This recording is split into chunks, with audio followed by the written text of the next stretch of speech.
नमस्कार साथियों, news two network YouTube channel में आपका स्वागत है। चलिए जानते हैं बिहार की 25 बड़ी खबरें। उससे पहले हमारे वीडियो को लाइक करें और चैनल को सब्सक्राइब करें। बिहार के 1.12 करोड़ लोगों के खाते में कल आएंगे 1,100 रुपए। नीतीश सरकार देगी पेंशन की दूसरी किस्त। रविवार को बिहार के लाखों विधवा, बुजुर्ग और दिव्यांग लाभार्थियों के चेहरे पर मुस्कान लौटेगी, क्योंकि उनके बैंक खाते में सीधे 1,100 रुपए आने वाले हैं। ये सिर्फ पेंशन नहीं, बल्कि चुनावी साल में नीतीश सरकार का बड़ा तोहफा है। डॉक्टर को बुलाओ, मेरा खून रुक गया है। खान सर को 15,000 बहनों ने बांधी राखी। हर साल की तरह इस साल भी खान सर राखी की वजह से सुर्खियों में बने हुए हैं। पहली बार रक्षाबंधन पर राखी बंधवाने के लिए पटना के श्री कृष्ण मेमोरियल हॉल को बुक किया गया। पहले यह कार्यक्रम उनके कोचिंग में ही हुआ करता था। सभी बहनों के लिए खान सर ने 156 प्रकार के फूड आइटम्स का प्रबंध कर रखा था। पूरा होगा ग्रेटर पटना का सपना। पटना समेत 11 शहरों में बनेगी नोएडा जैसी टाउनशिप। बिना अधिग्रहण बनेगा नया बिहार। अब दिल्ली नोएडा जैसी टाउनशिप विकसित होंगी, निजी जमीन मालिक होंगे। अब सरकारी योजनाओं में जबरन जमीन अधिग्रहण नहीं होगा। चुनाव से पहले आंगनबाड़ी में पढ़ने वाले बच्चों के लिए खुशखबरी। इस दिन पोशाक लेकर पहुंचेंगी जीविका दीदी। बिहार में विधानसभा चुनाव की घोषणा से पहले आंगनबाड़ी केंद्रों में नामांकित 52 लाख बच्चों को पोशाक मिलेगी। जीविका समूह की महिलाएं आंगनबाड़ी केंद्रों में पोशाक पहुंचाएंगी। वर्तमान में कपड़ों के लिए 400 रुपए की सहायता प्रदान की जाती है।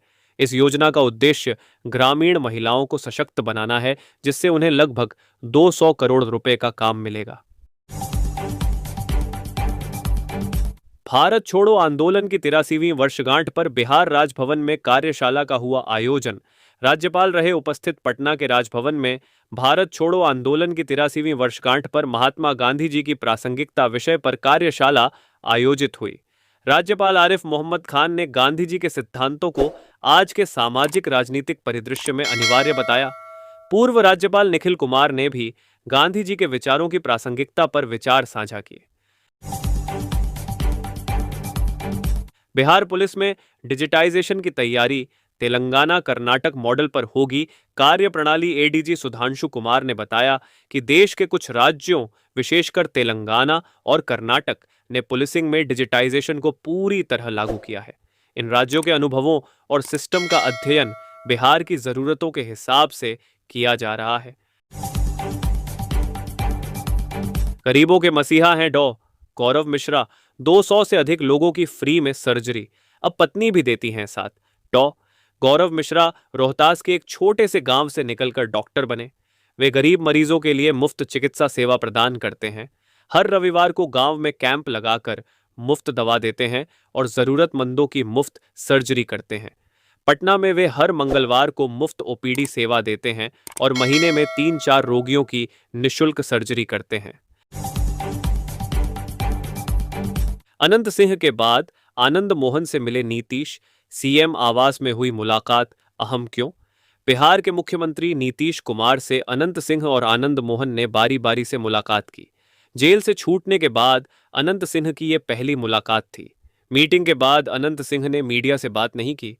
वहीं सीएम नीतीश से मिलने के बाद आनंद मोहन ने, मगर उनके निशाने पर तेजस्वी रहे। बिहार के 20 जिलों में अगले 48 घंटे होगी भयंकर बारिश। आईएमडी ने जारी किया ऑरेंज अलर्ट।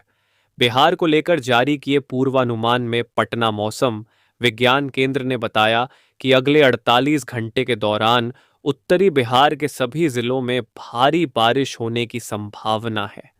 मौसम विभाग ने तात्कालिक चेतावनी जारी करते हुए 8 जिलों में बारिश का अलर्ट जारी किया है।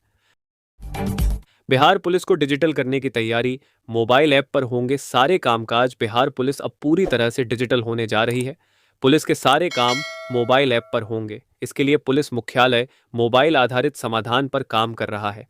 डायल 112 का सेकेंडरी कमांड सेंटर गयाजी में बनेगा। एसटीएफ के लिए लोदीपुर पटना में भवन बनेगा। पुलिस आधुनिकीकरण पर जोर दिया जा रहा है। हे गंगा मियां, कुछ तो रहम कर। बक्सर से लेकर लखीसराय तक 12 जिलों में बाढ़ से हाहाकार, बिहार के कई जिलों में बाढ़ से हाहाकार मचा हुआ है। गंगा नदी उफनाई हुई है और नदी की तेज धार लोगों के लिए खतरा बन गई है। बक्सर से लेकर लखीसराय तक बिहार के जिन 12 जिलों से गंगा नदी गुजरती है, वहां स्थिति भयावह बन गई है। कहीं सड़क, कहीं स्कूल, कहीं घर, तो कहीं खेतों में नदी का पानी घुसने से भारी परेशानी आ पड़ी है। बीएलओ ने बूथों पर साझा किया ड्राफ्ट से बाहर हुए वोटरों की सूची, नाम जोड़ने के लिए मांगा आवेदन। भारत निर्वाचन आयोग के निर्देश पर पटना में मतदाता सूची के विशेष पुनरीक्षण के दौरान बाहर हुए नामों की सूची सभी बूथों पर प्रदर्शित की गई। बीएलओ ने दलों के एजेंटों और अन्य लोगों को नाम पढ़कर सुनाए और छूटे हुए मतदाताओं से आवेदन मांगे। आयोग ने अनुपस्थित या मृत मतदाताओं के नाम शामिल करने के लिए आवेदन प्राप्त करने का निर्देश दिया है। बिहार में पेट्रोल डालकर पिता बेटे को जलाया। राखी से पहले 12 साल के मासूम की गई जान। कटिहार के कचौरा गांव में जमीनी विवाद ने खौफनाक रूप ले लिया। देर रात सोते समय पिता पुत्र पर पेट्रोल डालकर आग लगा दी गई। 12 वर्षीय बेटे की मौत हो गई, जबकि पिता 70% झुलसकर आईसीयू में जिंदगी और मौत से जूझ रहे हैं। एक एक पाई का हिसाब, बेटा हूं बनिए का। सीतामढ़ी से गरजे गृहमंत्री अमित शाह। लालू यादव पर बोला हमला। देश के गृहमंत्री अमित शाह ने सीतामढ़ी में जानकी मंदिर की आधारशिला रखी। उन्होंने विपक्ष पर जमकर हमला बोला, साथ ही बीजेपी के विकास कार्यों को भी गिनाया। बिहार के इस जिले में बन रहा चीन को टक्कर देने वाला झूला। कभी यहां लगा रहता था कबाड़। बिहार के नालंदा जिले का कन्हैयागंज गांव झूला निर्माण का हब बन चुका है। करीब 45 साल पुरानी इस परंपरा से जुड़ा उद्योग अब 1000 से ज्यादा कारीगरों को रोजगार दे रहा है। यहाँ के झूले देश के हर कोने में मेलों की रौनक बढ़ा रहे हैं। बिहार पुलिस ने शुरू किया ऑपरेशन हथियार जाल। इलीगल आर्म्स नेटवर्क ध्वस्त करने की बड़ी तैयारी। बिहार पुलिस ने अवैध हथियारों और कारतूस की आपूर्ति पर रोक लगाने के लिए ऑपरेशन हथियार जाल शुरू किया है। डीजीपी विनय कुमार के आदेश पर लाइसेंसी दुकानों और मृत लाइसेंस धारकों के नाम पर गोलियों की खरीद की जांच तेज हो गई है। बारिश का अलर्ट। बिहार के इन जिलों में आज झमाझम के आसार। उत्तर बिहार में शुक्रवार को अच्छी बारिश के आसार हैं। सीमांचल में बहुत तेज भारी बारिश की चेतावनी है। वहीं अन्य जिलों में भी भारी बरसात हो सकती है। पटना समेत पूरे राज्य में आंधी और बिजली का खतरा बना रहेगा। सीतामढ़ी दिल्ली अमृत भारत एक्सप्रेस का टाइम टेबल आ गया। कल अमित शाह दिखाएंगे हरी झंडी। सीतामढ़ी के लिए अच्छी खबर है। पुनौरा धाम से नई दिल्ली के लिए सीतामढ़ी दिल्ली अमृत भारत एक्सप्रेस की शुरुआत की जा रही है। केंद्रीय गृह मंत्री अमित शाह कल शुक्रवार को हरी झंडी दिखाकर इसका उद्घाटन करेंगे। बिहार के किशनगंज से एक रूह कंपा देने वाली घटना सामने आई है। 2 अगस्त की सुबह एक 12 वर्षीय बच्चे का शव मदरसे के पीछे स्थित कब्रिस्तान से बरामद किया गया। पुलिस ने इस मामले में 2 नाबालिगों को हिरासत में लिया है, जिन्होंने पूछताछ में स्वीकार किया कि उन्होंने ही अपने साथी की हत्या सिर्फ इस वजह से की ताकि मदरसा बंद हो जाए और वे घर लौट सकें। पूरा वीडियो देखने के लिए आप सभी को दिल से धन्यवाद। ऐसे ही वीडियो देखने के लिए चैनल को सब्सक्राइब करें।